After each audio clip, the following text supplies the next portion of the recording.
नमस्कार।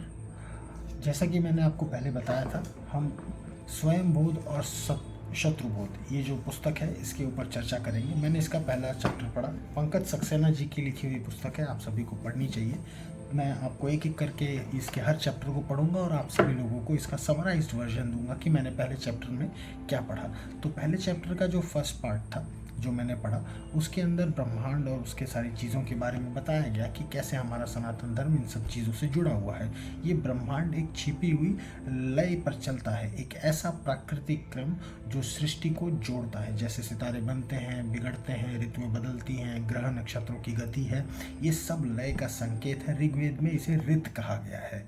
जब ये छिपा हुआ क्रम प्रकट होता है तो सत्य कहलाता है। जैसे बीज में वृक्ष की संभावना होती है, वो ऋत है।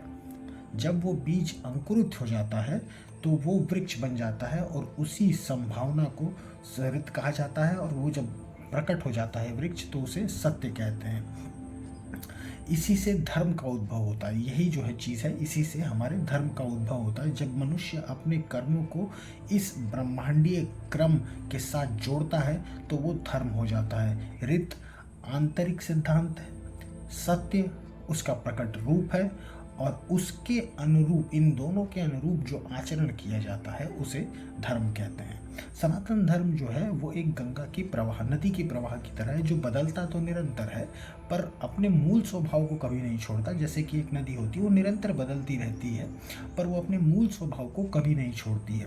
धर्म ये जो है केवल एक नैतिकता या कोई कानून नहीं है, बल्कि सृष्टि और समाज के संतुलन को बनाए रखने की एक जिम्मेदारी है, जो इस पुस्तक में बहुत ही बढ़िया ढंग से बताया गया। जो इस संतुलन की रक्षा करता है वो धर्म हो जाता है, और जो इसे तोड़ता है वो अधर्म हो जाता है। यही भावना जो है हमारे प्राचीन विज्ञानों में आपको मिल जाएगी। जैसे कि वास्तुशास्त्र बहुत साधारण एग्जाम्पल है।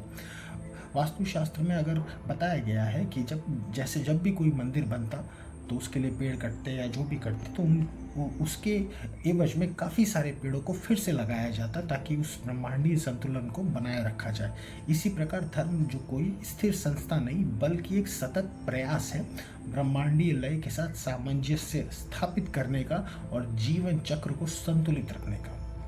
यही फर्स्ट चैप्टर के एक फर्स्ट सेक्शन में बताया गया। आगे की इन्फॉर्मेशन जैसे जैसे मैं पढ़ूंगा आप लोगों के साथ शेयर करूंगा कि आगे इस चैप्टर में क्या क्या समझाया गया है। तब तक के लिए नमस्कार।